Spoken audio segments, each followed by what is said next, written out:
L'œuvre Rainforest de David Tudor a été créée en 1968 à Chocorua dans le New Hampshire, dans une grange. Jusque-là, David Tudor était un pianiste très impliqué dans la musique de son temps. Il a fait des premières avec des compositeurs célèbres comme Boulez, Stockhausen, Cage.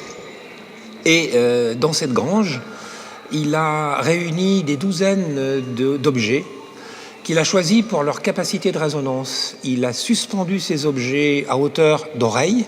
Alors évidemment, il y a des oreilles plus ou moins hautes, selon qu'on est grand ou petit.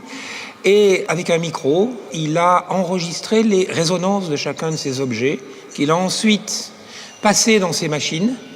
L'idée étant de remixer tout ça et de faire en sorte que le son, au lieu de sortir d'un haut-parleur, comme c'était normal à l'époque, le son sortait d'autres objets.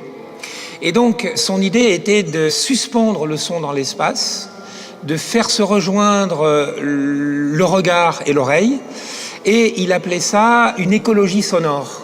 Cette œuvre est une œuvre extrêmement importante dans l'histoire des relations entre le son et l'espace, et il se trouve que dans notre collection, nous avons un grand nombre d'œuvres historiques.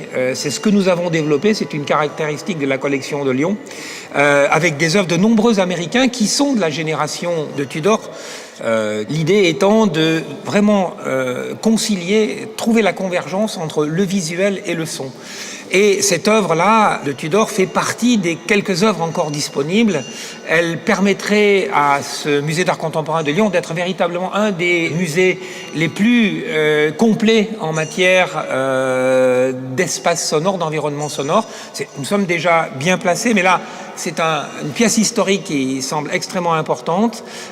Et pour cela, nous souhaitons avoir un soutien de vous, des visiteurs, de tous ceux qui peuvent aimer la musique, aimer Tudor, aimer l'époque, de façon à pouvoir clore ce budget d'acquisition, qui est par ailleurs soutenu bien sûr par des budgets institutionnels, et qui fera en sorte que cette œuvre formidable de cet artiste visuel ou sonore David Tudor reste à Lyon.